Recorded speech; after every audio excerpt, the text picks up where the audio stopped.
kazi yetu kuu, the reason for formation of any political party ni sisi tutafute uongozi wa nchi. We must capture power. Hiyo ndio kazi yetu kuu. Wewe ukifanya kazi pale mashinani, ndio tuchukue ushukani wa uongozi wa nchi. Kwa hivyo sahihi tunajitayarisha vilivyo. We are preparing ourselves to capture power come 2027. Na njia ya kwenda kwa power ni njia mingi. Tutafuata njia yoyote ya haki na iko katika sheria, ya kisheria, tufike katika power come 2027. Sijui kama nyinyi mko na imani? Kabisa! Mko na imani? Wale wako na imani kwamba tutafute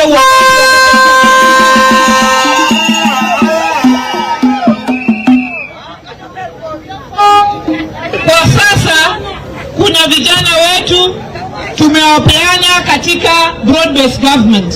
Hatuko ndani ya serikali lakini tunasaidiana na serikali. Kijana wetu Hassan Ali Joho sahi anaweza kuja hapa na mambo ya blue economy, asaidie wavuvi na mambo ya mining. Huyo ni kijana wa pwani, si kijana wa pwani. Mnajua Hassan Ali Joho? Nampenda. Juzi tumekuwa Addis Ababa. Nyinyi mlituona huko. Hapa mkutuona?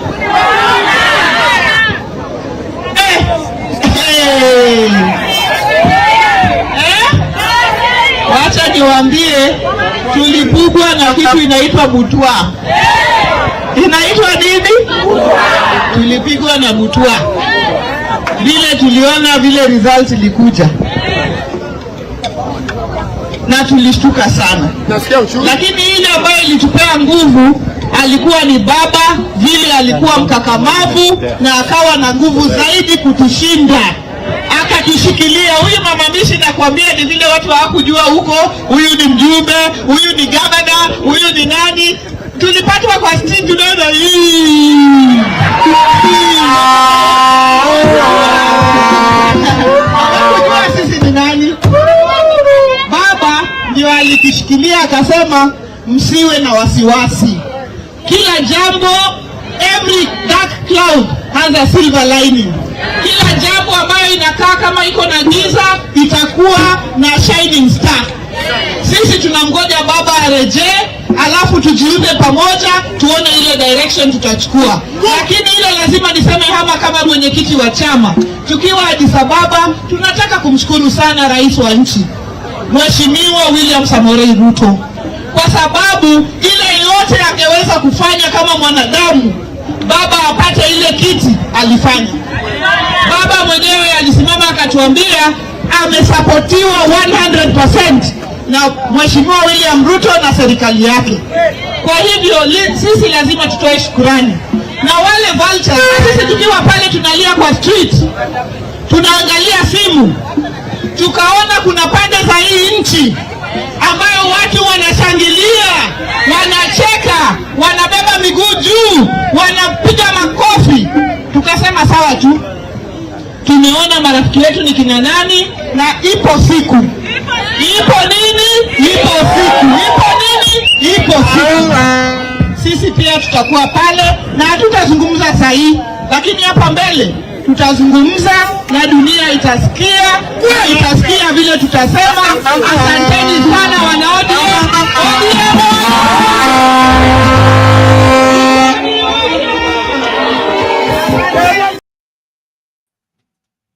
ODM hoye. That is the Gladys Wanga, governor of Homa Bay, of course, when she was speaking and she was addressing during the press.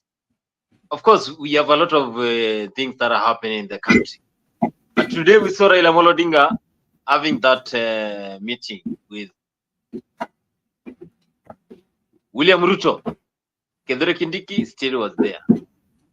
What is the future of Raila Odinga and the entire ODM? That is what you're asking here. John by Buru, karibu sana, good evening.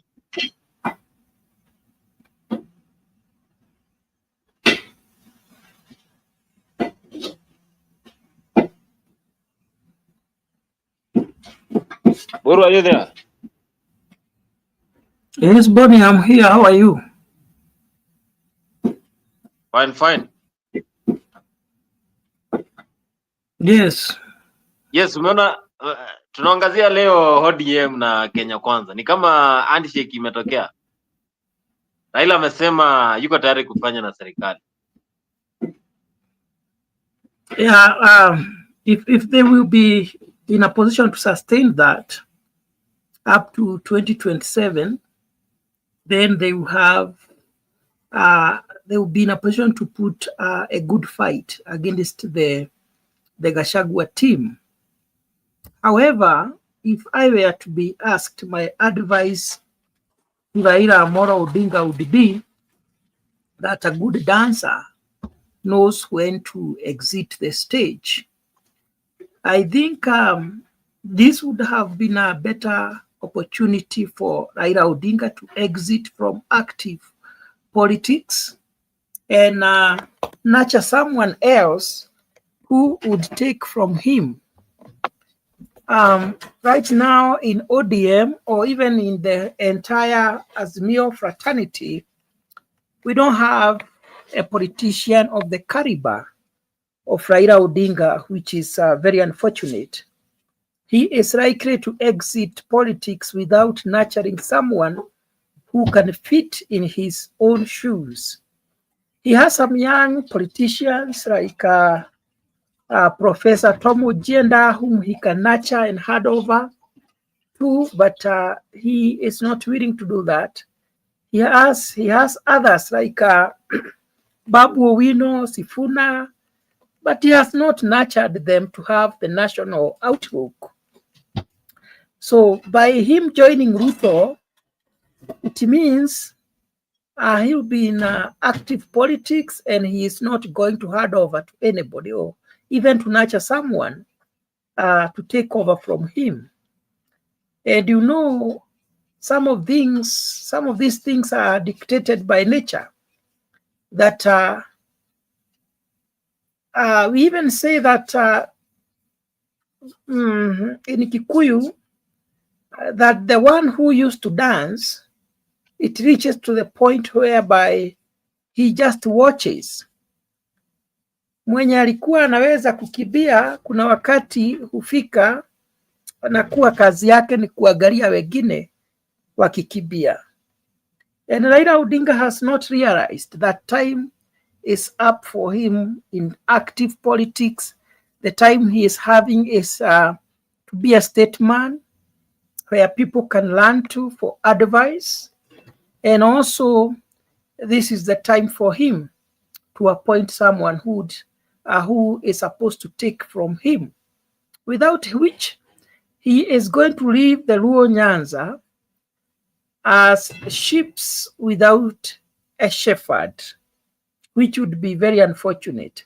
And that is why you see nowadays he is having fallout with some of these young leaders because they have expectation. This is our father. And he is supposed to be nurturing us to have that national outlook. But he don't seem to be interested to do that.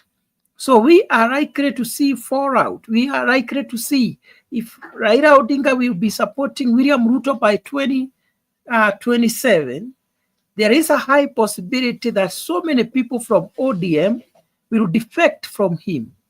And if they defect from him, it means he will not have the same weight that as he had in 2022. So there will also be a possibility of William Ruto losing the 2027 general election. That is if there will be people falling out from ODM. And remember, Wiper is not with him. The coalition they have made, Wiper is not there. There are so many other parties that are not there. There are so many people who are not comfortable with the coalition between Raila Odinga and William Ruto. But if he will be in a position to solidify the ODM fraternity to remain as one and support William Ruto, then there will be a very high chance that they can win the 2027 general election. So it all matters how he is going to manage his people, how he is going to convince his people that the decision of supporting William Ruto is prudent. But you have already seen the fallout is already there. Babu Owino is not with them. Sifuna is not with them.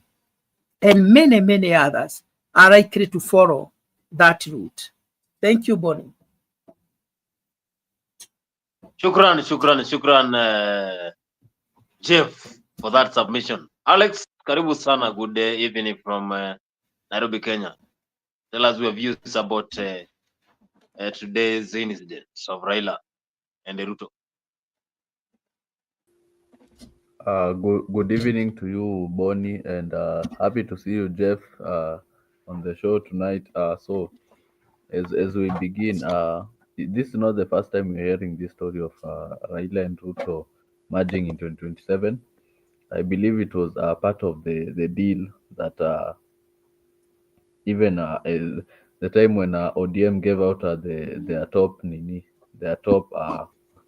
their best brains to go to the government to try and salvage something, that there was a deal between Raila and Ruto, and I think that's where we started hearing the AUC campaign for Baba to go and get the seat, and if it went through, then it was simple. Raila was supposed to support Ruto in the 2027 election, ndio arudishe mkono, yani juu amesaidiwa, but iliambulia patupu.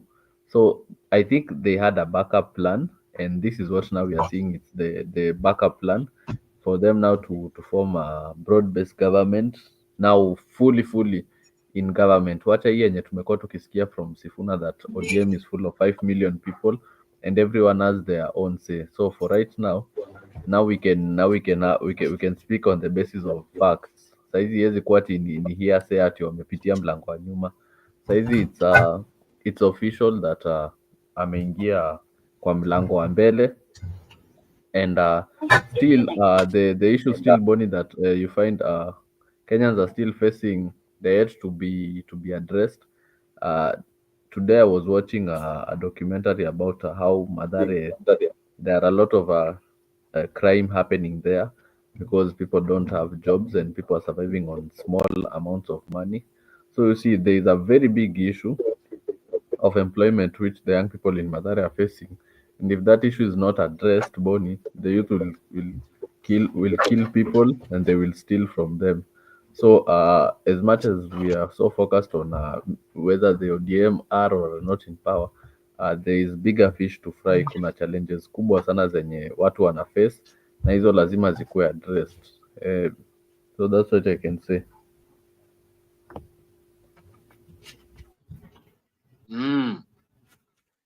Guru, umesikia vile Alex anasema ameingia sasa kwa mlango wa mbele. Mzee Raila Odinga.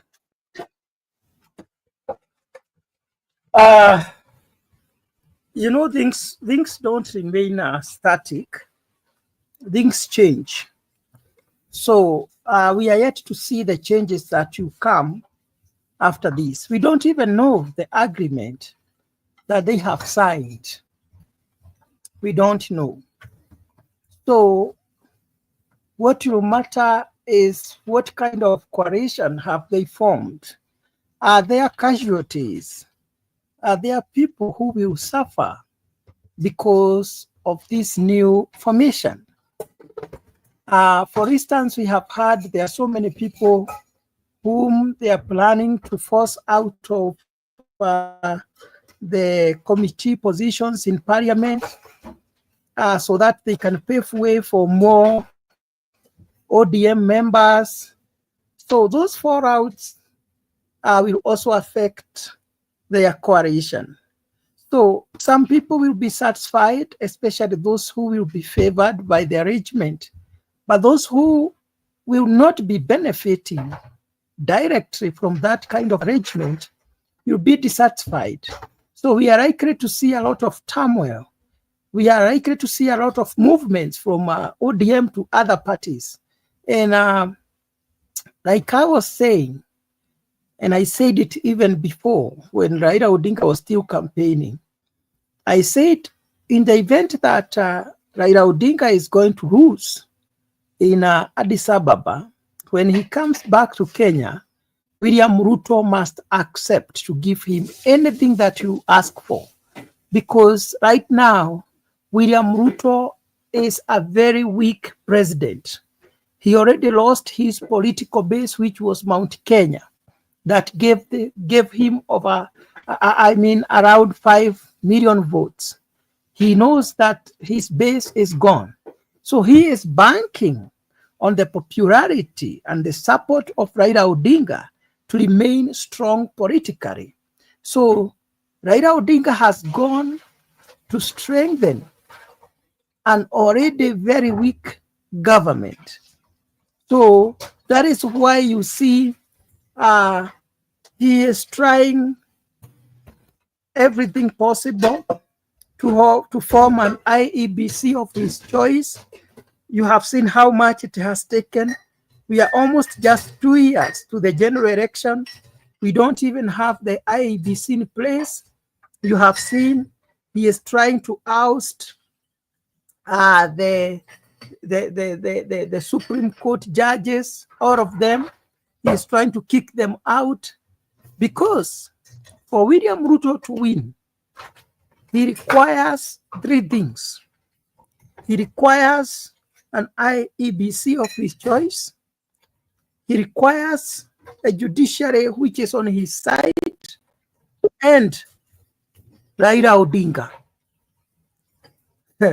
With those 3, if he will be able to manage Raila Odinga and Raila Odinga maintain the support of ODM, the whole of it, without some people falling out, then there would be a very high possibility that you have a good vote, so that even if there will be rigging, not that much.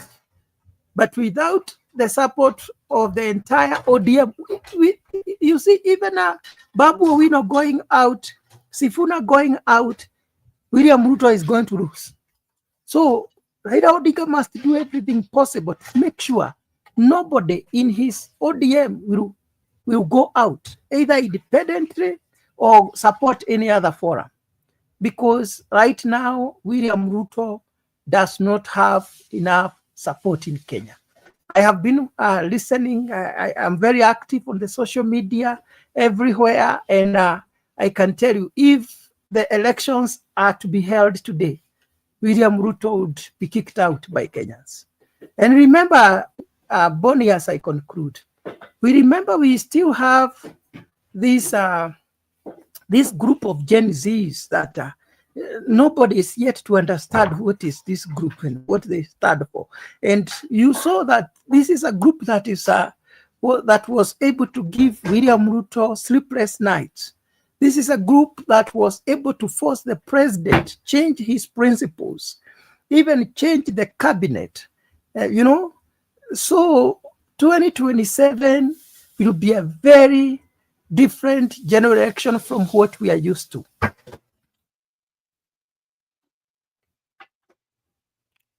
Yes, that is Jeff Buru.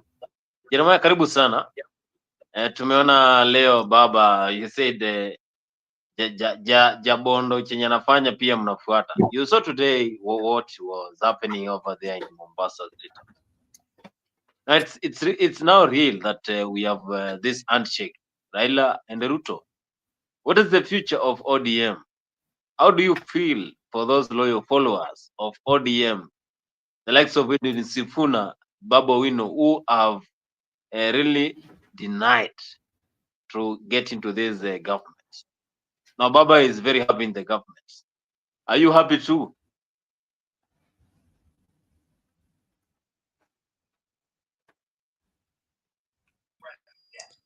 Bon, good evening, and Jeff and Alex. Ni mimi umeniuliza ama? Wewe. Oh, okay. Nini nimeingia tu nikisikia tu before I had anything, the first thing I had ni Mburu na hiyo analysis yake ya Sifuna na Babu.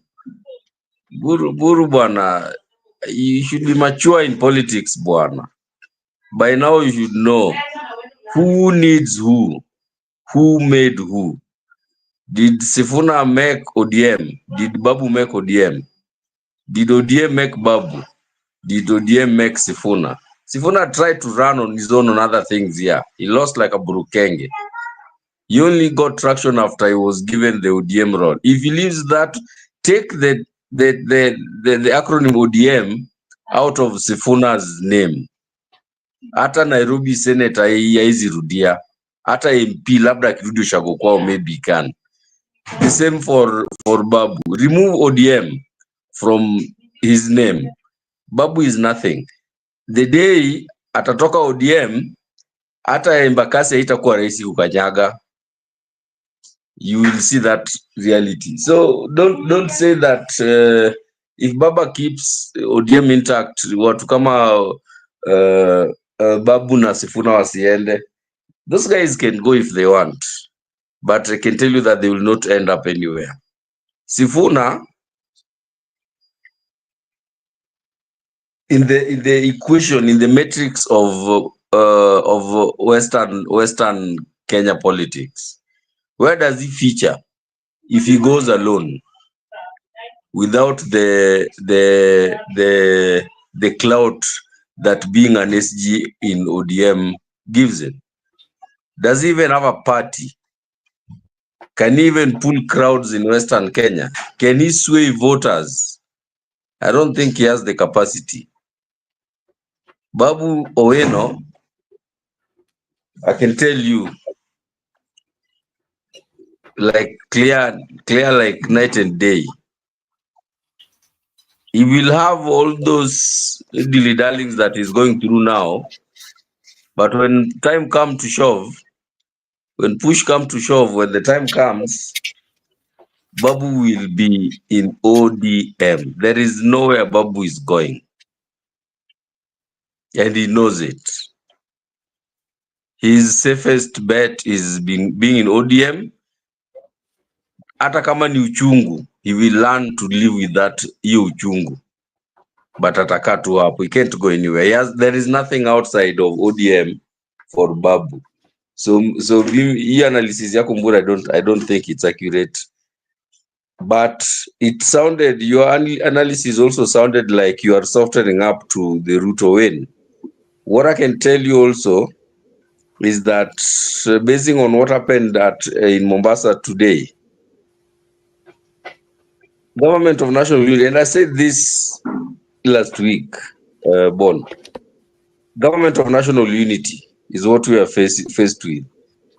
And I'm saying it today, by the end of February, by the end of March, sorry, we will have a Government of National Unity of sorts in place, or we'll have some sort of a formal arrangement between ODM and UDA, and they will keep it like that up to 2027. There is no combination that can beat a joint ODM UDA ticket. That is something I can say without fear of favor, that if they stay together up to 2027, watu waende kwa kura na UDA na ODM wako pamoja with Ruto at the helm. Whoever else he gets as his running mate, I don't care. Then you have this other formation. In fact, if they form their coalition, you will see more people coming from the other side to join them. Trust me. Kuna watu wapendi baridi.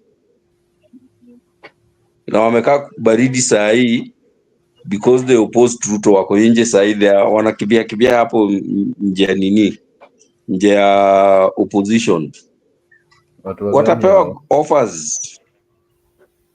Kuna watu kama Jeremiah Kioni. Kuna watu kama hata Martha Karua is gullible.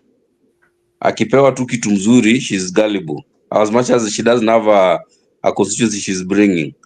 Watu kama Wamalwa, very gullible, very easy. Ni mtu anaweza nunua pesa kidogo na ameruka. So that group of people, when the time comes to start putting houses in order, they will just shift over and they will come.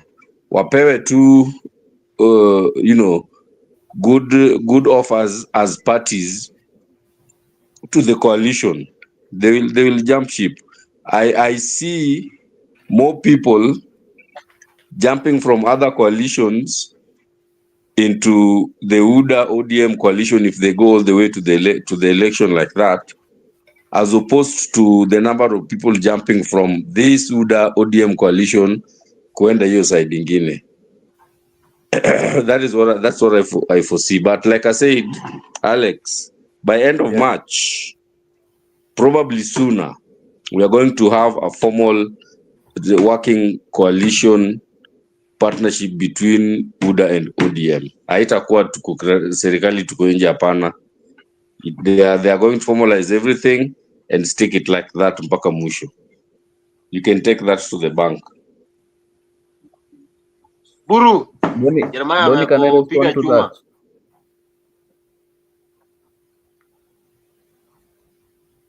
You Yes. know, hatuko hapa kupigana chuma. That's sijui hiyo umetoa wapi. Though also Jeremiah was not very kind on his selection of words. Amesema that Buru should mature politically. That was perhaps he should withdraw that. You'd have used a more Speaker simple withdraw. language. Boni ndio speaker. Boni should withdraw that. Boni. So anyway, it's okay to have Buru, different views. that was on a lighter note, because I know you've been in politics for a while. So I was just trying to make that to say a point. Yet nimesema you are immature or anything. I was just using that on a lighter note because I know your background in politics. And so that was usichukulie personal. It was just by the way, yeah. No, I'm fine. I also said that on a lighter note. I know that we always have a very civilized discussion here. I wanted to say this, that though William Ruto is going to have a coalition with ODM, but remember ODM during 2022, there were several parties that were supporting Raila Odinga to become the president, and most of those people who were behind Raila Odinga, someone who is very paramount like Kalonzo Musyoka, with his almost 3 million votes, is not with him. And I would like you to see how many votes that William Ruto had versus what Raila Odinga was having with the entire Azimio fraternity. So you see how important was someone like Kalonzo Musyoka and his Kaba votes. So in that coalition, you remove those who support Kalonzo Musyoka. Right now, the coalition that they are proposing a coalition of Gachagua with the entire central Kenya, which I know it will bring over 5 million votes. That coalition, combined with the Kalonzo Musyoka, it can, even without any other person, that coalition can give 8 million votes. Now, add somebody like Natebea, who is giving the government sleepless nights. Add somebody like Matiang'i. Add somebody, because that coalition will be a coalition of Natembea, Wamarwa, Kalonzo Musyoka, Gachagua, Uhuru Kenyatta, Matiang'i, and so many other people who will form that coalition. And all what I wanted to say, that for William Ruto, it will not be business as usual. Even Raila Odinga joining him will not guarantee him the victory, because he has lost so many votes. Raila Odinga himself, without Kalonzo Musyoka and other people who were supporting him, it means he will not have the same weight. William Ruto in Rift Valley, he has around 2.5 votes. So he needs around 7 million votes from Raila Odinga or ODM fraternity for him to win. This man is very desperate right now. That is why he is even threatening to register foreigners. That is why he's saying that people from the Somali community should not be vetted. What is the motive behind? That vetting was not bad for the country. The only thing he was supposed to do is, if there is a corruption that comes as a result of vetting, that is what he should add.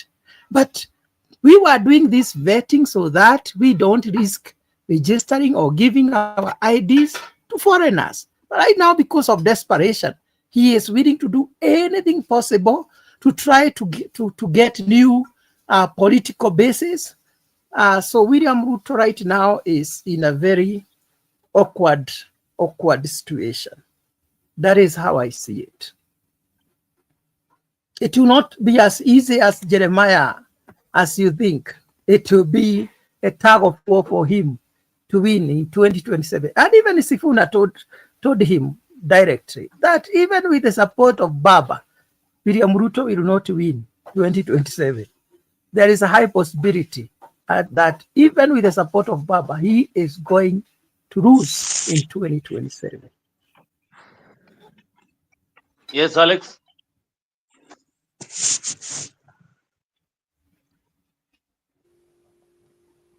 Thank you for the opportunity, Bonnie. Good evening to you, Jeremiah. So Yes, good evening, Alex. so let me pull it way back a bit.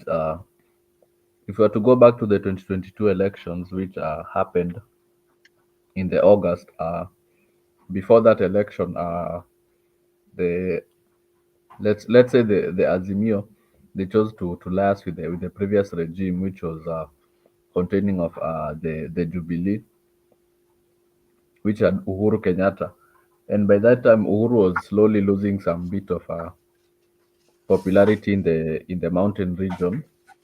So by that time, Kenyans were very furious with that government. Though they are not furious with, they are not as furious as they are with this one, with the previous one. But Kenyans were furious with that government because I remember at that time people were angry because bei ya maziwa ilikuwa imepanda from 50 tulifikishwa mpaka 65. Bei ya mkate ilikuwa imepanda from 50 bob to 60. So there were many issues zenye zilikuwa zinatu affect as the citizens, zenye the Uhuru government failed to address, and that's why even the people of the mountain turned their back on him. So and then the Azimio, they chose to liaise with that government, which Kenyans were very furious at. And that's one of the factors which led to them losing the elections. And if we go back to that time, President Ruto was very objective in addressing the issues which Kenyans were facing. He would go to somewhere like Mount Kenya and he would dismantle the BBI. I don't know if anyone focused on when Ruto was dismantling the BBI. If you saw that the way he was addressing it, ungesema enyewe, this guy enyewe, he really means for this country.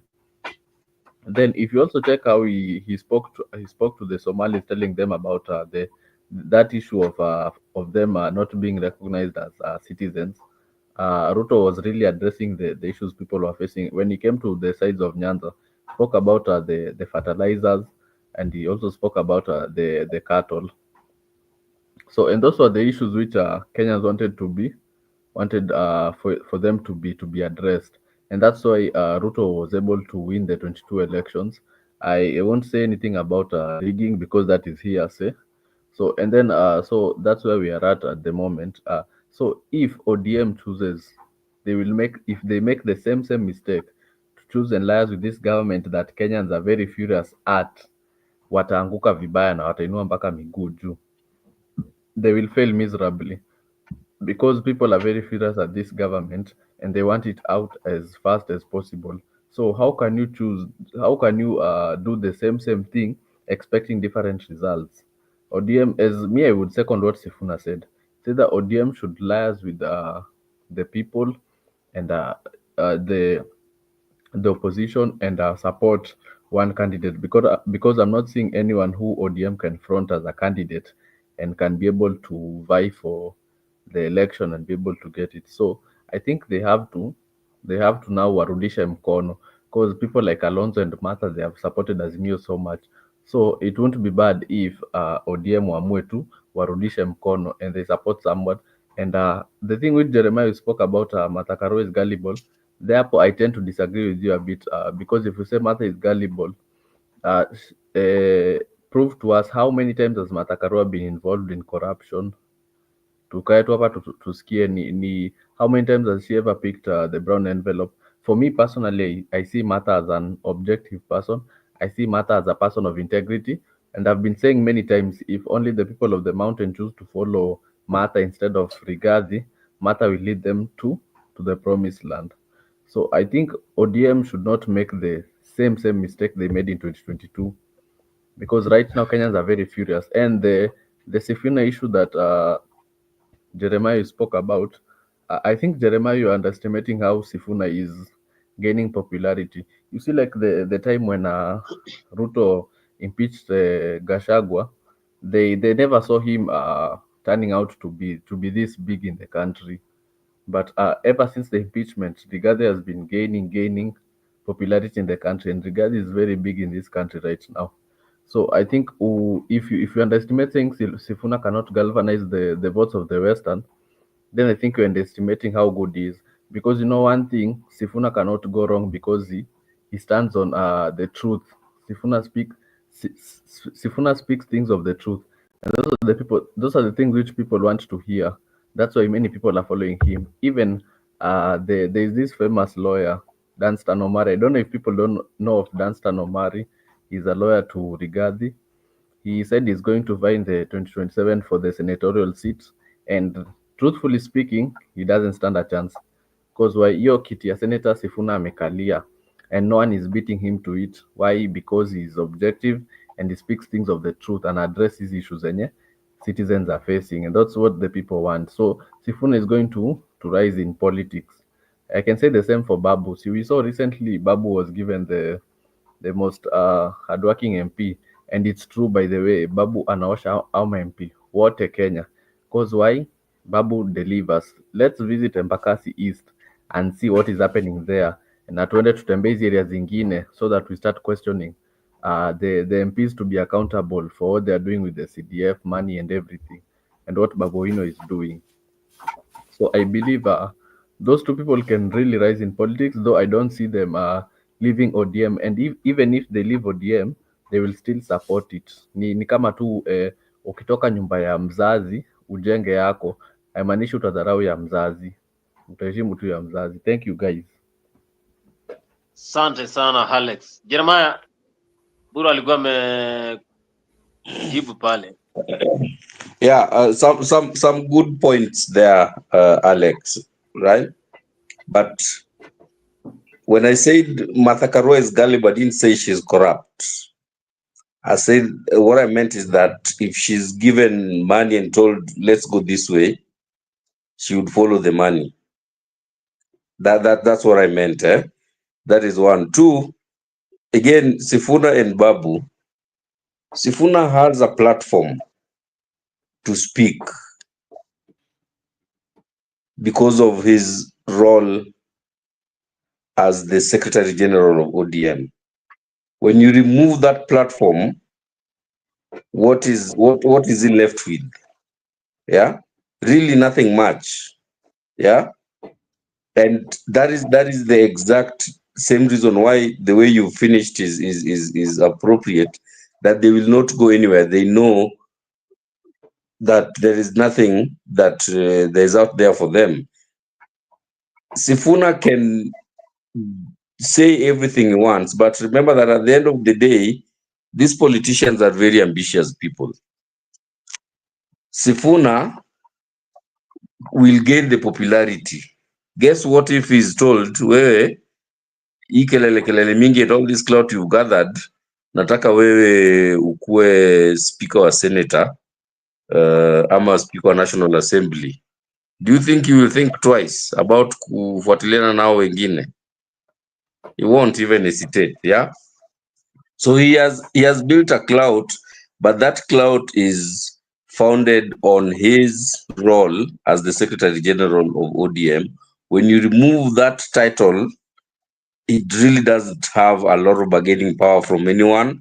Anyone who brings him along will bring him along and hope that he will help them to build up something, which is what you'd call political baggage. Yeah, siasa ni kupiga numbers. You just do your numbers and see this person, if you bring him on board, what is he bringing, right? What constituency does he have, does he command, that is bringing to us? If he's coming just because he's popular, people probably won't look at that much. Now, like I said, I foresee people moving from other coalitions joining ODM, only the ODM UDA coalition, not the other way around. The mathematics I've heard Mburu, doing the calculations. Yes, those are what I would say assumptions, and a lot of the things you are saying are assumptions exactly. But you know what, Mburu?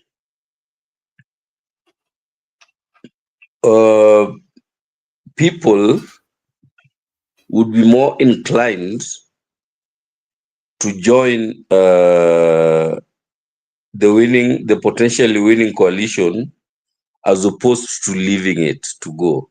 So the numbers that you are saying, they are numbers, yes, and you can have a basis for having those calculations. But at the end of the day, I think that the number shifts will shift to the coalition of the government, of the sitting, the incumbent government, more so than they would shift away from the incumbent government. So we can do all these calculations, but at the end of the day, one thing that I'm really certain about is that if ODM and UDA put together a coalition government and start embarking on preparing themselves mapema, they will be very hard to beat. The people, Buru, you mentioned kina Natembea, of course, nani nilishasema, Wamalo akipewa pesa mzuri will move. Natembea, yeah, huyo anaweza pewa pesa he move as well. I mean, right now, if you don't know the way politics plays, utatukana mtu vizuri, ndio siku ile atafika anataka watu, unaingia, then he can use you now to say I've converted this. Hao watu wengi sana, they're just building cloud. Kina Natembea is just building the cloud so that he becomes attractive to somebody one day, na aseme wewe, si unajua mimi what I have, so you know the constituency a command, weka hivi tuongee. So that also goes to Wamalwa and even Sifuna. They are building that cloud so that they have value, political, capital, so that when the time comes, whoever gives them the best deal wataenda. And I can see them going to the side of the government of the day at that point. So all of those shifts, I see them shifting towards to the favor of the government of the day, as opposed to the other way around. That's what I'm thinking. My experience in politics tells me that's how things will play out. Perfect, Question for you, Jeremiah. Jeremiah. Buru, yes. I have one question for him. You're saying if ODM liases itself with this government of UDA, then they will be tough to beat. So why they associated themselves with the previous government of Uhuru? So why didn't they win at that time? There is a lot more to to the ODM loss in the last elections than just the mere fact that they aligned with the government. Yeah. And that question in itself is a question and an answer in itself. Because so if Ruto came from outside and beat them then, now Ruto is in government, what makes you think that somebody from outside will beat him? That is one way to look at it. The other way, which is more directly answering your question, I mean, the ODM campaign machinery was flawed, completely flawed from the very beginning to the end. How could you run a campaign and you don't have agents in some key polling stations and polling provinces or districts and things like that? How can you do that? One. Two, how can you run a campaign and not have your representatives at the tallying center at the last minute when things are being done, I's are being dotted, T's are being crossed, so that the final numbers begin, and you don't have your representation at that venue? That is a big no-no. That has now. So the reason why ODM lost the last elections is a lot more to do with a failed campaign machinery, a poorly structured system. They assumed that because we have the government on our side and we are now very popular, we are going to take this home mapema. But Ruto proved to them that that wasn't the case. That is the other part. The other part, then also, of course, we can say Ruto stole, which we know he is capable. He was capable at that time. So that scenario in the last election and what we are going after is like comparing mangoes and oranges. Let's compare like and like. And if we compare like and like, the momentum, as the momentum towards the election picks up and people start putting solid coalitions, guys like Natembea, what they're doing now is they're building their political capital so that they have a bargaining chip on the day that somebody reaches out to them, so that they can command some authority when the time comes, because we know Natembea is not going to run. But I don't think Natembea is stupid. He knows most probably the government of the day will go back to power. So why would you want to align with the other body? He would probably be better off aligning with because if you do, and I know Mburu will disagree with this. If you do a probability of win to loss in this coming election, ODM UDA coalition has a higher probability of winning than losing. That's what I think is going to happen. So coalitions hazijaanza bado. People are still negotiating. Wacha sometimes from January 2026 ndio sasa utaanza kuona ma coalitions start forming. You see people starting to shift.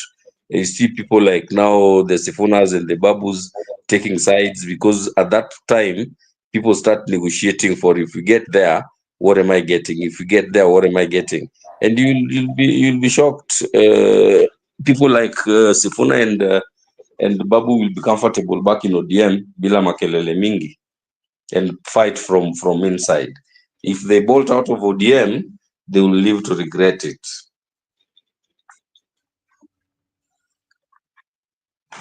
Yes, Jeff, something you want to add on what Jeremiah said before I play a clip for Raila Odinga today? Yeah, let me say something. There is something very important that I wish Kenyans are listening to what Jeremiah said. Jeremiah has brought out a very important point, that Ruto will buy the defectors, the Wamarawas, the Natembeas, the Babu Owinos, the Sifunas, the Karoas. What that tells us is that Ruto is very corrupt. And it is that corruption that we Kenyans are very tired of. And that is why we are saying we don't need William Ruto to be our president anymore. And I want to say this, that it doesn't matter, especially at this point in time. Right now, when I say William Ruto has already lost Central Kenya, he lost Central Kenya, and I know if he will get more votes in Central Kenya, it will only be around 500,000 votes. Because in 2027, basing on the way things are going, I don't see Uhuru Kenyatta supporting him. So Jubilee is not with him. You have to remember that. Wiper is not with him. And we are not very sure whether people, because if we would be not learning, I want to tell you, the rural community, you see so many defectors. The reason why they don't defect, it is because Baba is on the ballot. And I also want to say that the rural community and the support base of Raila Odinga will not have the motivation of voting for William Ruto. Many of them will not even vote without Raila Odinga being in the ballot. So there are so many factors that can make William Ruto lose this battle. And at this point, because I'm in Central Kenya, I'm on the ground right now, I'm listening to what people are saying. I can tell you there is nothing William Ruto can do in order for Central Kenya to go back to him. It doesn't matter the highways, the roads, the water, the electricity. It doesn't matter whatever he can try to do. The people of Central Kenya, they don't forgive disrespect. They don't forgive betrayal. And that's exactly what he has done. So he has lost that ground. The other thing I would like to say is that the Kaba community, you feel betrayed by Raila Odinga if he goes to support someone else and not Kalonzo Musyoka. You know how much Kalonzo Musyoka and the Kaba community has supported Raila Odinga to become the president of Kenya. So they will feel so bad that he, after they have supported him many times, he has failed to reciprocate. And we normally say that under normal circumstances, this is in psychology, people will treat you the same way you treat them. It is expected, it is in human nature, that when I do good things to you, if you are a good person, you're gonna do good things to me. But if Raila Odinga will not do something good to Kalonzo Musyoka, who has fought for him many times, it means he is not someone who can reciprocate, who can say thank you. You have been together with me. You have fought together with me many times, not once. You have always given me a chance to be ahead of you, and you have never gotten tired. I think it is the right time for Raila Odinga now to support Kalonzo Musyoka if he is a good person. Without him supporting Kalonzo Musyoka, the Eastern, the Kaba community, and anybody else who supports Kalonzo Musyoka will go away and will not support whoever will be proposed by Raila Odinga. On the matter of Karua, I think you don't understand it. You don't know Mother Karua very well. Mother Karua has been in politics for many, many years. She is a veteran in politics. She has had an opportunity of making a lot of money.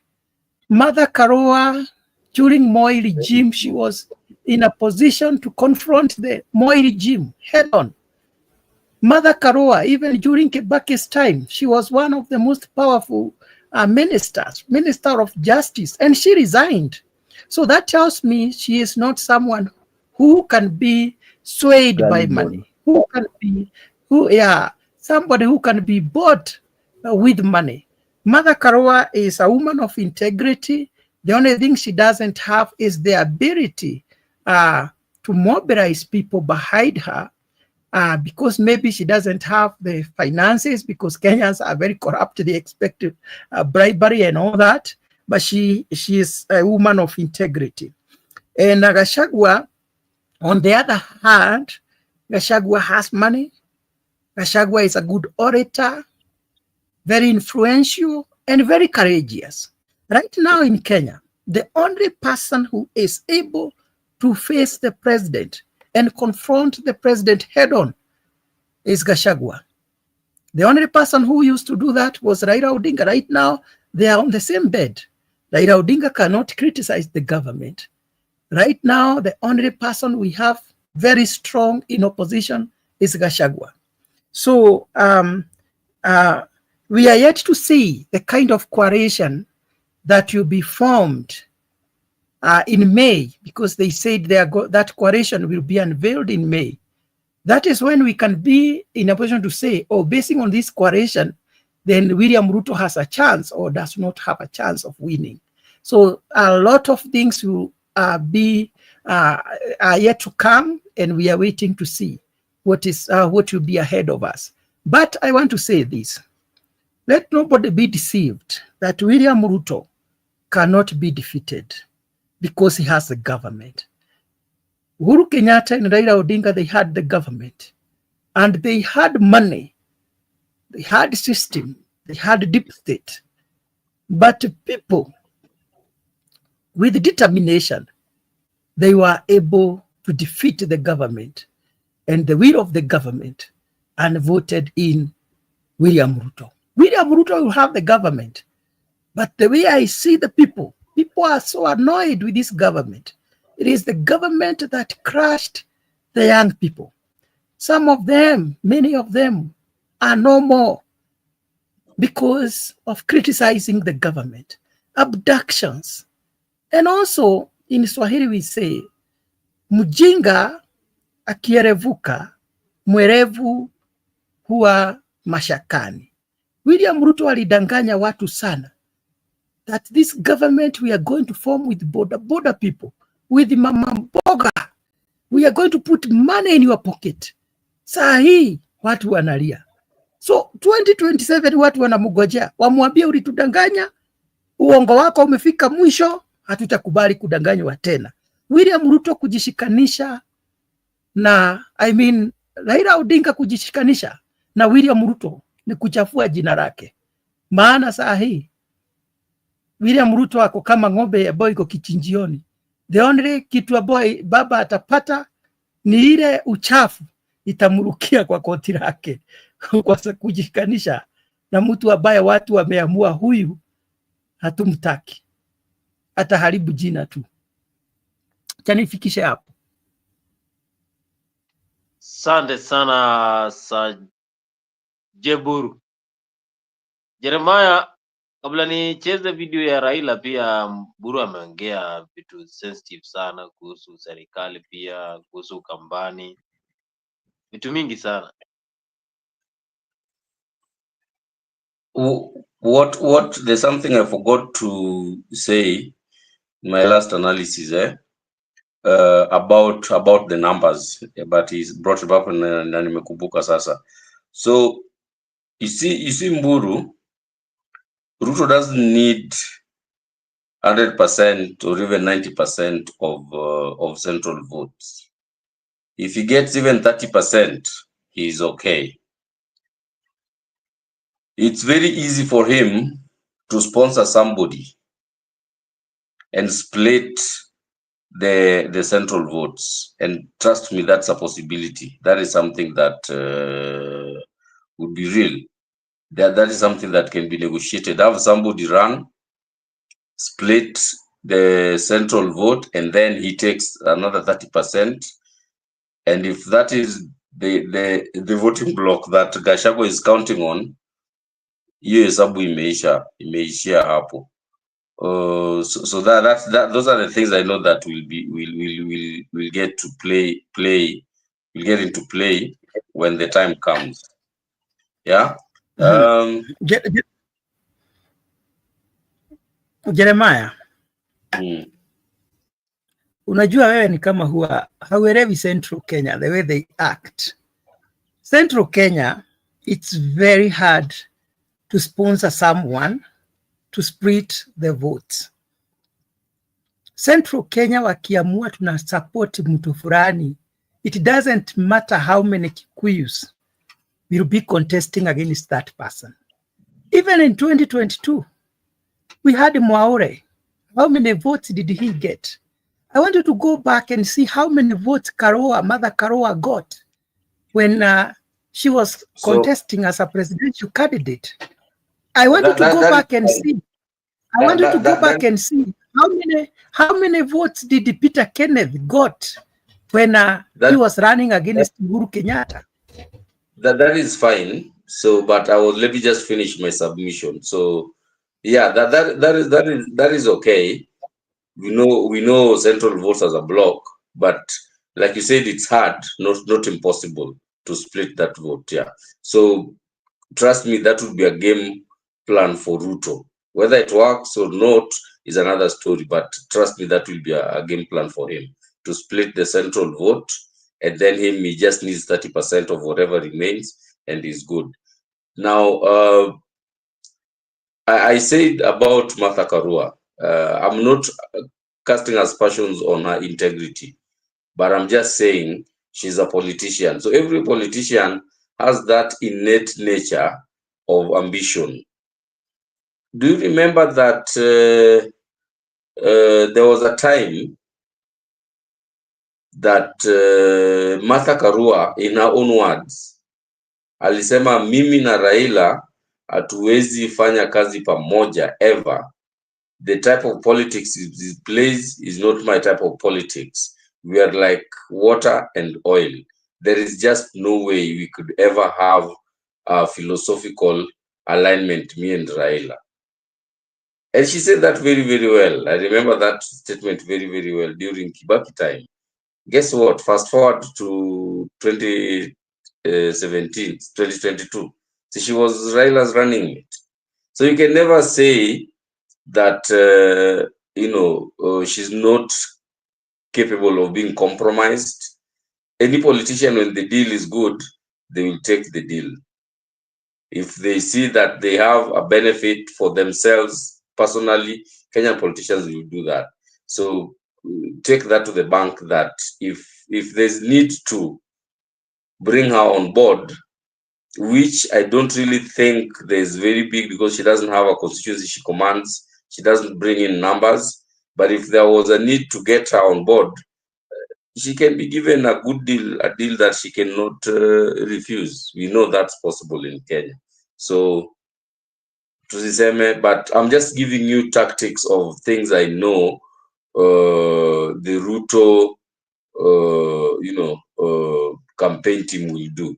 Like I said, top strategy, whether they stay with Raila or not, top strategy will be split the central votes one way or another, grab just 30% of that vote, na niko sawa. Whoever else gets hizo zingine, no big deal. As long as he can split it and then he takes at least 30% of what remains, Ruto will be a happy person. So let's watch this space. Let's see how the coalition is going to come along. My hope is that Raila stays with Ruto, as much as it might be looking bad from an optics angle. In terms of political survival, being with Ruto is the best bet for Raila. Raila, you're saying that he's going to soil his name. That is not a politician's concern. Ati nimeharibu jina. They don't care. Politicians don't care that ameharibu jina. If you don't know politicians, they will do whatever satisfies their personal interests, period. So, and I think that Raila understands it as much as we do, that his interest this time is just to stay in government and keep his coalition with Ruto intact. That's what he will be doing. There are only two things that can happen to you. You can recover or you can die. If you recover, there's nothing to worry about. But if you die, there's also nothing to worry about. Because if you die as a Christian, or as a Muslim, you have only two places to go to. Either you go to heaven or you go to hell. So if you go to heaven, there is nothing to worry about. You enjoy. But if you go to hell, you should not worry. Why? Because you're going to meet so many of your friends there that you will take a lot of time greeting them and wishing them well, that you will not have time to worry about. So I told them that, look, if we win in Addis, we will have succeeded. But if we don't win, if we lose, we will not have succeeded. Because we will have other jobs to do. We'll come back home and do other things. So we have succeeded, because we will now come back home to join you people here, back home. So I am very grateful to be back home. I want to thank again my brother, younger brother, President William Ruto, who stood by me. He never asked me to run. I announced myself that I was going to run for this position of chair of African Union Commission. And he only came after I made the announcement to say that he was supporting my candidature. And he did support my candidature not just by words, but by deeds. He put up the machinery to help the campaign for me. I've seen billions being said, quoted, somebody's talking about 13 billion shillings spent on the Raila campaign. I don't know in which world those guys live on, whether they know what a billion means. A billion shillings to do what? The money that was spent was the money that was necessary just to hire transport, to travel around. And we were not living luxuriously. We were eating whatever was given to us wherever we went to. And many other African countries were very generous. They provided us accommodation and so on. So, but the government gave what was required. The Minister of Foreign Affairs was available 24/7. And the other government departments to make appointment for me to be able to meet the leadership across the continent. So I want to thank my brother very profusely for this support. And I also want to thank the other leaders across the continent, those who voted for us. There are those who stood with us to the last moment and voted. And if we had wanted, we would have completely stopped the elections, because they require 2/3 to be elected. And these leaders were ready to go with us to the end, and they would not have been able to get the 2/3. So I thank them. And I also thank those who voted against us, because in doing so they were exercising their democratic right. That's how democracy works. So we are not bitter at all. I congratulated my competitors, the candidate from Madagascar, the candidate from Djibouti, who eventually won, and wish him well, indeed. So we are available to help the continent of Africa, but more importantly, we are also available for Kenya. I'm back home here. I'm going to meet with my friends, my supporters, and I'm going to consult widely what's going on forward. And in due course, we are going to announce our way forward. So we'll give a way forward very, very shortly. Today, we just came to meet. I asked for this meeting to come and thank the President and his team for the support they've given me, and also to thank the Kenyans who have supported me throughout all this period of campaign. And I just want to say, watch this space. I will be talking again. Thank you very much. Thank you, my brother. Yes, watch this space. That is Raila, but he looks so happy. Buru, do you see the position of the Prime Minister being created? I've seen what Cherargei said, and it's like we are going to get a Prime Minister. You know, Bonnie, for us to get a Prime Minister, it means a change of constitution. Unless they create a position like the one they give Musalia Mudavadi, a position that is just the creation of the president that is not backed by law.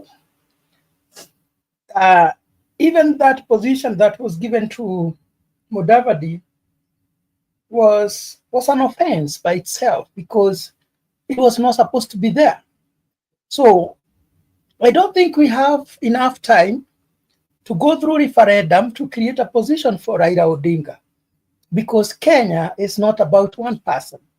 This is a country of over 50 million people. We cannot be mutilating the constitution to suit political agenda for few. I think that would be very unfair.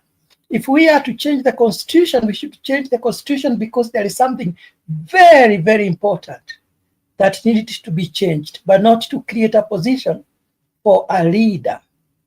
So we are yet to see, because we haven't had Raila Odinga talk about it, but we are yet to see what kind of coalition they're going to have and how they are going to work together.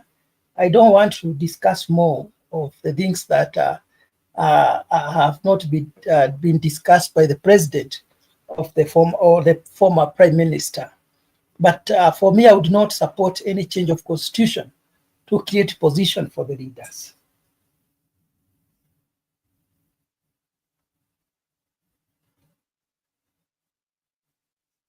Jeremiah, wewe ulikuwa umeniambia kwamba tujitayarishe kupata Prime Minister. Yeah, it's coming. But just like Mburu said, and I've said it here before, it will be very unfortunate that you have to do that. But that's the nature of our politics and leadership. They will create it illegally, right? But then what they will do is like that document that I shared with you before. You see that document as it is, if it's presented to Kenyans from MCA, they will fight for it to succeed because it's giving them another 7 years. So if somebody has already served 2 terms and then he gets another 7 years, that is 17 years being MCA. You know, that's a long time for somebody, and they will get it.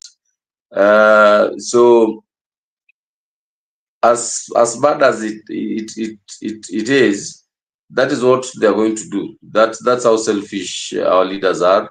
If they need the constitution change, they will fight for it as long as they stand to benefit individually. So that's not a surprise if it happens.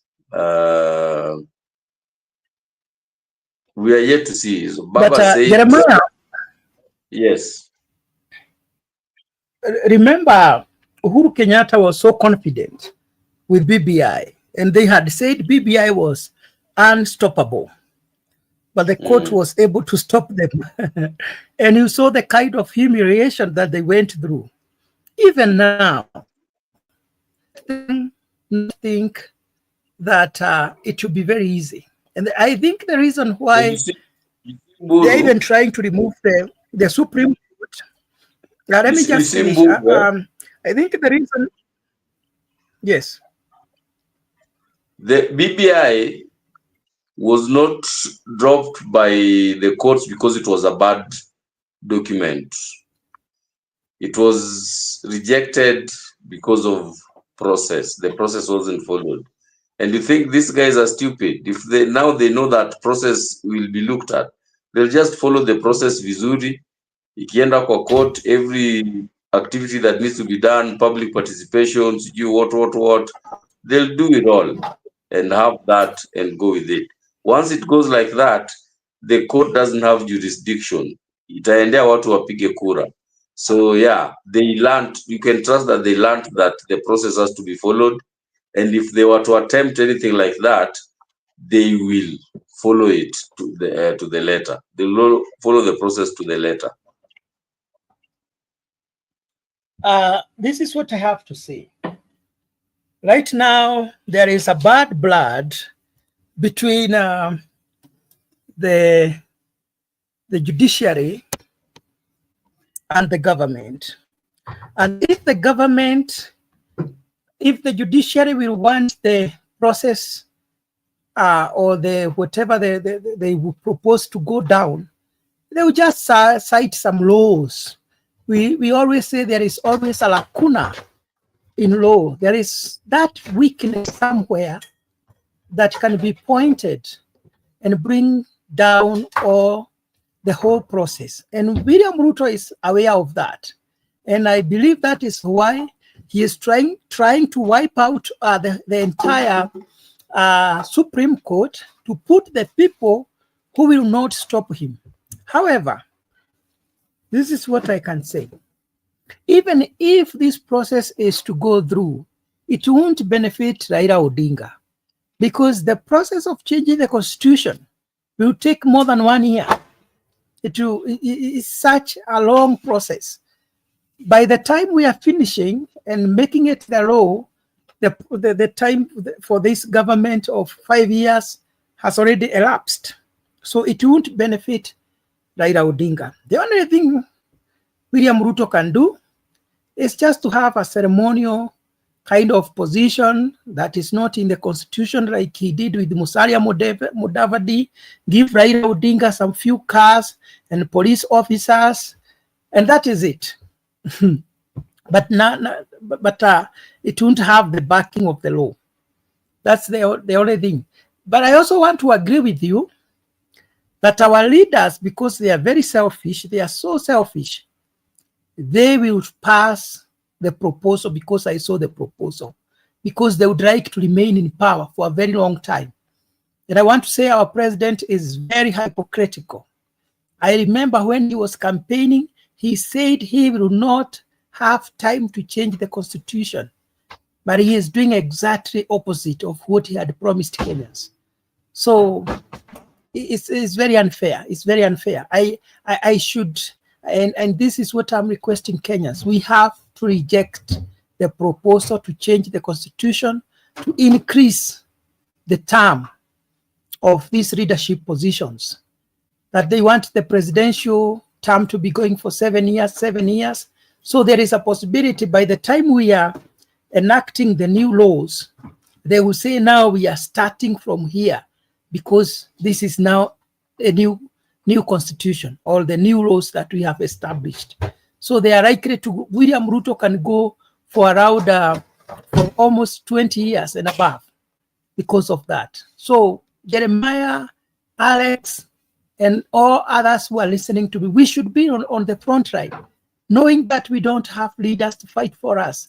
We should be on the front line telling the president and the government that is very wrong, because right now we are feeling the pinch. We had proposed, and that's what we were proposing, to reduce these positions. Jeremiah and Alex, can you imagine a small country of 50 million people having 47 governors, 47 senators, 47 women reps, and hundreds of members of parliament, and almost 1,000 or even more, not even almost, MCAs? That is draining the economy.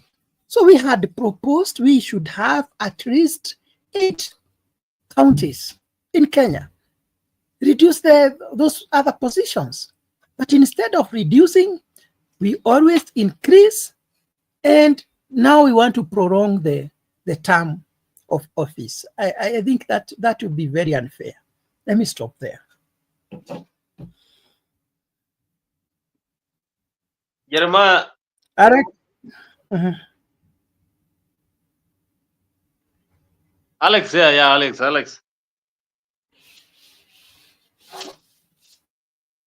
Let me respond to that issue of Baba becoming the prime minister. I am not against it.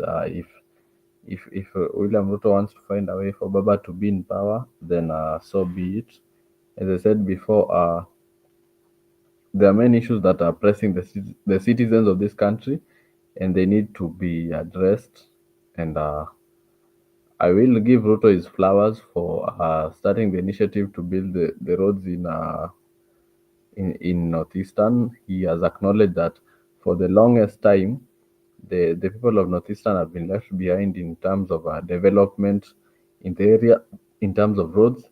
And for you to know that Kenyans are so pissed at him, many Kenyans, I was reading some of the comments on X and on TikTok to do my fact checking, and I saw many people are opposed to it, and I find that to be very wrong because if William Ruto can build roads for the people of Northeastern, it's a good thing. If he can try and put electricity, try and finish his manifesto, well and good. Is that the criteria Kenya should use for 2027? No, it's not.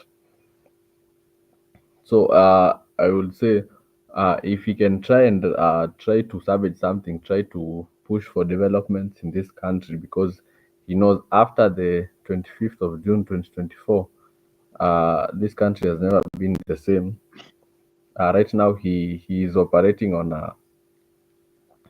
let's call it the exam which he was given by the citizens. He has underscored. So in the second the end term, sasa ile ya watoto ya primary end term, is trying to do something to be able to compensate for failing in the midterm examination.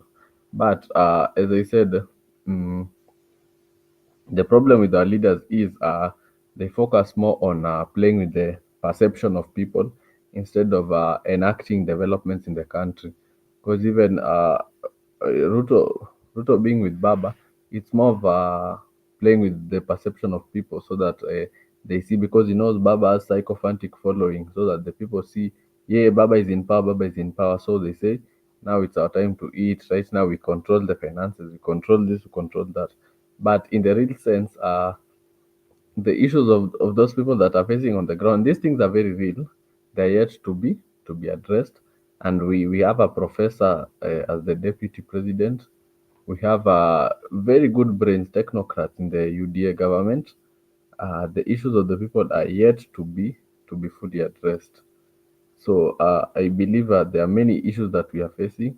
So, and the question which I raised before was, what if Raila got the AUC election? What effect would it have on our economy? That was the question which I was raising, and I was so on the supporting side for Raila to win it, so that I see of what effect would it be to our failing economy, but he did not get it. So right now, let us see what is going to happen. But him putting Raila in as the prime minister, no problem. But I believe we are a country that is governed by the constitution, and we would need public participation to hear what the people say.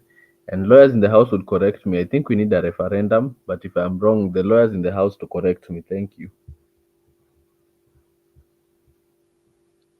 Yes, Jeremiah, do you see that Kithure Kindiki might not be the deputy in 2027 if Raila joins the government now as the prime minister? Yeah, that's expected.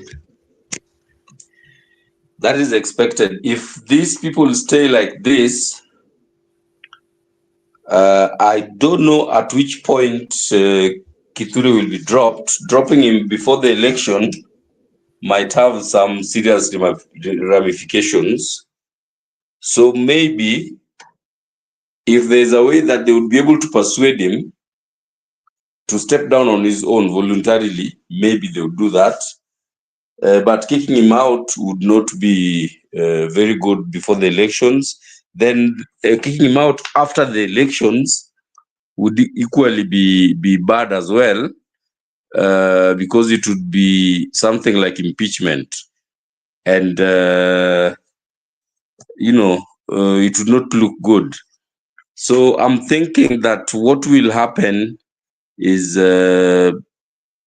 what is just about deals. Yeah, he will be given a very good deal right before the elections, and he'll probably step down on his own.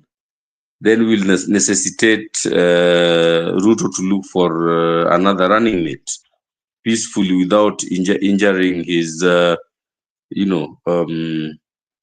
his numbers in the mountain, but also without creating a lot of hullabaloo about the replacement for Kithure. So yes, he's not going to be the president post 2027 elections. That I anticipate to be so. That I anticipate to be so. How he will be replaced is what I don't know. But with that said, I think that, like I said, our leaders are not leaders. They are people that won electoral posts. So they'll do anything to stay in their positions. And if that document for the extension of their term limits go, it will pass. It will pass by asubuhi sana itakuwa imeenda, because what they have done is they have put in things that all elective positions will be interested in. From MCA all the way to the president, they'll want this, and they'll tell them, sasa endeni mkampenie if this. And then you see one thing that Ruto knows, and this is also one of the reasons why BBI failed. It wasn't a citizens' initiative. It was more of a presidential initiative. Guess what? Hii ya term limit, hata hajaongea. It is his people, his MPs, kina Cherargei. Actually, Cherargei is the one who sponsored the bill. And yeah, legally, he's allowed to do that. So that is already one take for him in terms of process. Then they will look at the next step. What should happen? Is it public participation? They will carry out that clean vizuri. Ye ikifika aseme, nyinyi wananchi, nyinyi ndio mmeniletea hii, mimi sikuitisha, mmeleta, haya pigeni kura. He will distance himself from it. Awache watu wake wa campaign, and trust me, hata MCA wa opposing parties, they will go for it. Kama ameshafanya 2 terms na naona anaongezwa another 7-year term, atakataa. On what grounds? Every governor ule ameshafanya 5 years, anaona anaongezewa another 7, nikuwe na 12. Kama ameshafanya 2 terms, anaona naongezewa ingine 7, nikule 17. Yeah, they will support that very, very fast. So that's a strategy, that's a plan. The thing that people don't know, or people need to understand about Ruto, is that he schemes very well. He's a very, very good schemer.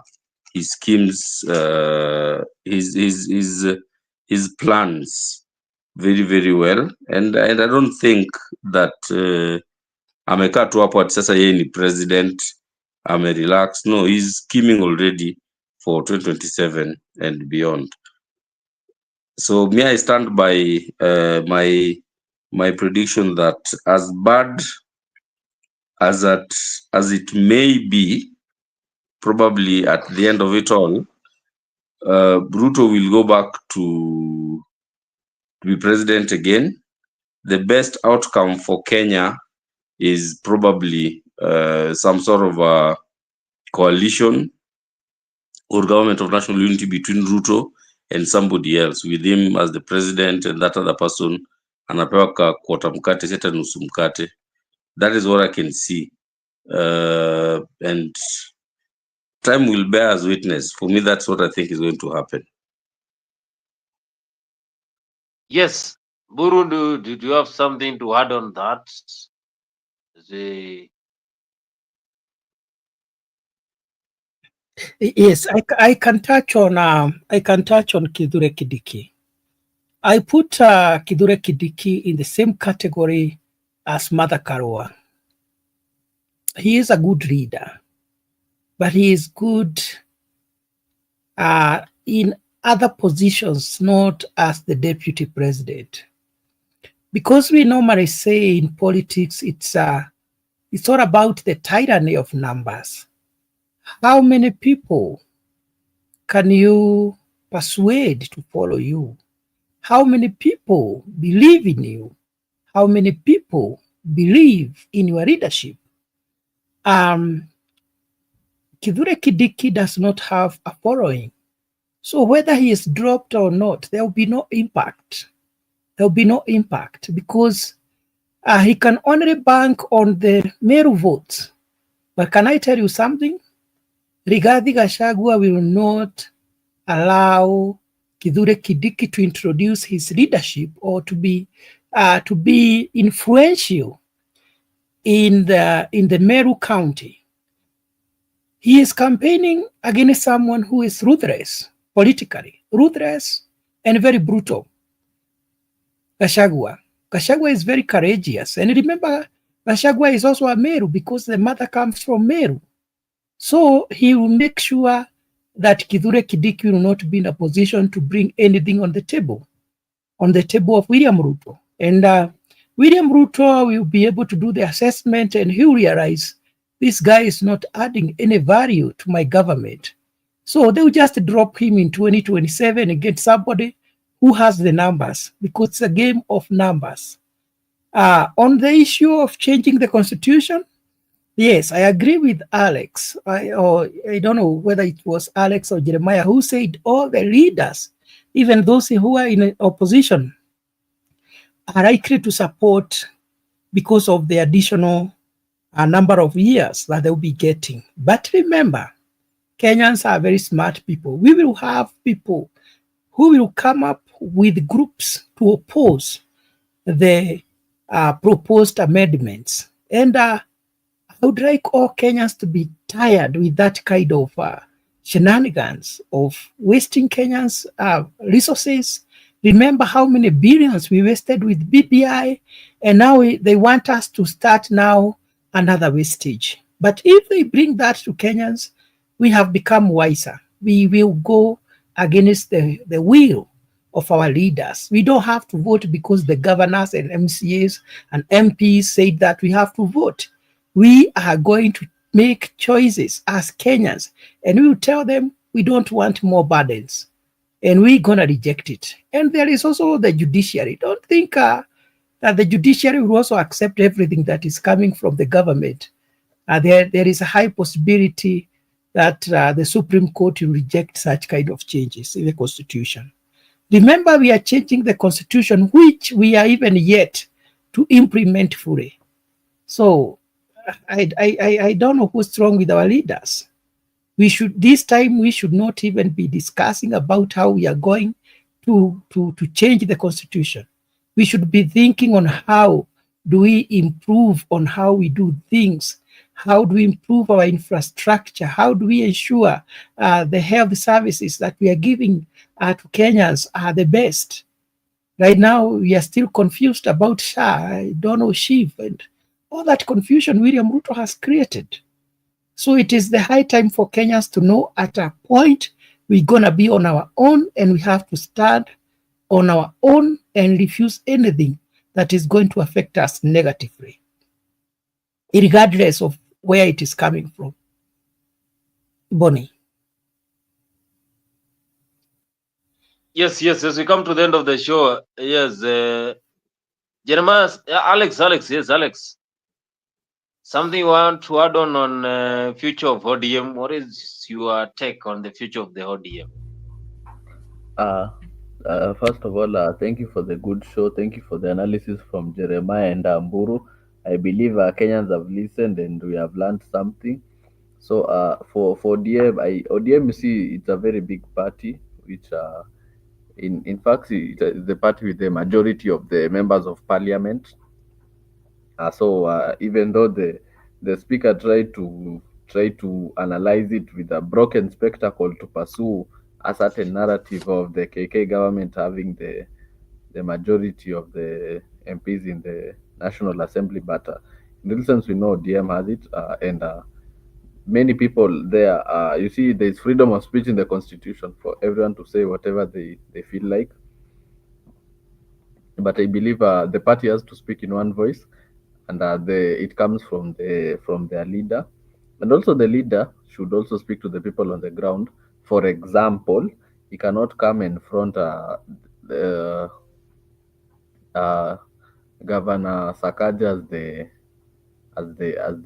to continue in 2027 as the governor, and yet the Nairobi citizens don't want him. So what does that show you? It shows you the ODM leader Raila Odinga hasn't listened to the ground what the people are saying, which is opposite to what Rigathi Gachagua, who people call Wamunyoro. Wamunyoro listens to word on the ground before he enacts, before he says anything.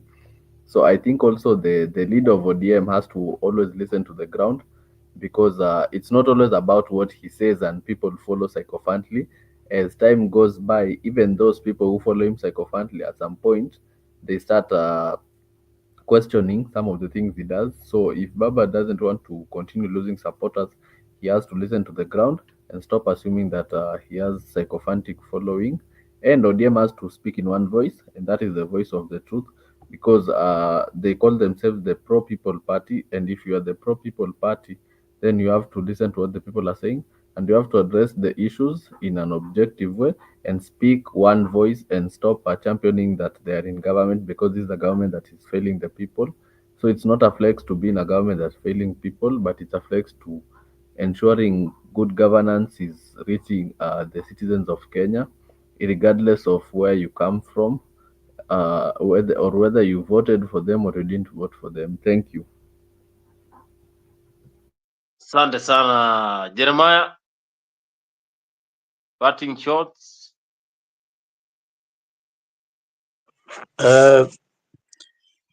Me, what I'm saying is tuishi tukijua something big is going to happen in this month of March that we're going into. The coalition is going to come alive formally, and things are going to quiet down for a period, probably for the rest of the year. Then siasa yanze January 2026 vizuri, then alignment start, and then we can now see where the loss or the win is headed. But at the moment, I'm just keeping my ears to the ground, getting from various sources inside information of the goings on, the behind closed doors discussions that are going on. So yes, the coalition government is going to be real. Do not expect Raila to go against Ruto at this moment. If he was to go against Ruto, he could have done it already. But because he hasn't done it, there is no reason for him to start doing it now. Tukae tu rada hivyo. Thank you so much. And I'm signing off, and we'll talk tomorrow. Yes, Buru. Yeah, thank you, Bonnie. You had asked about the future of ODM. This is what I have to say about that. That ODM will not have a future if Baba will not appoint someone to inherit him. As I had said before, a good dancer knows when to exit the stage. We have to agree, all of us, that Baba was a good dancer. But the problem is he is refusing to exit the political stage. So many people who were expecting to be nurtured and to be like him people like Babu Owino, Sifuna, and the others, they are becoming uncomfortable because they know the impact that he had before is not the same impact he can have now. So Jeremiah has said that in the coming month of March, we should expect something good, something big, like a coalition between Baba and William Ruto. Equally, I want to tell Kenyans that very soon, something bigger than what Jeremiah is promising us is also coming from central Kenya, from eastern and other parts of Kenya. So we're gonna be having two very serious coalitions facing each other. So I also want to remind Kenyans that there are some things we can forgive, but we should not forget. William Ruto had made so many promises, of which he knew he was just deceiving Kenyans. We should forgive him for that, but we should not forget, so that we don't act the same in 2027. After becoming the president, he stopped being that humble man that he was, and he started behaving like a king, like an emperor, that he can make decisions, and his decisions becomes the law. He decides, he sleeps, and the following morning he says, we are going to vaccinate all your cows. And he don't want people to ask why. What is the cows are ours? What is the reason for vaccinating our cows? Such pronouncements are made by emperors. Somebody wakes up and says, we are going to change the whole NHIF system without explaining to Kenyans how will be the transition. That is why the hospitals are suffering. So we don't want a king. That is, we are having kind of a tyrannical kind of rule. We want a servant of the people. William Ruto does not fit the description of a servant. He is a king. Thank you, Bonnie. Let us make this man a one-term president. God bless you. Have a good night. Thank you so much, Jeremiah and Alex. Asante. Simply, thank you so much. Simply, same time here in Africa 24.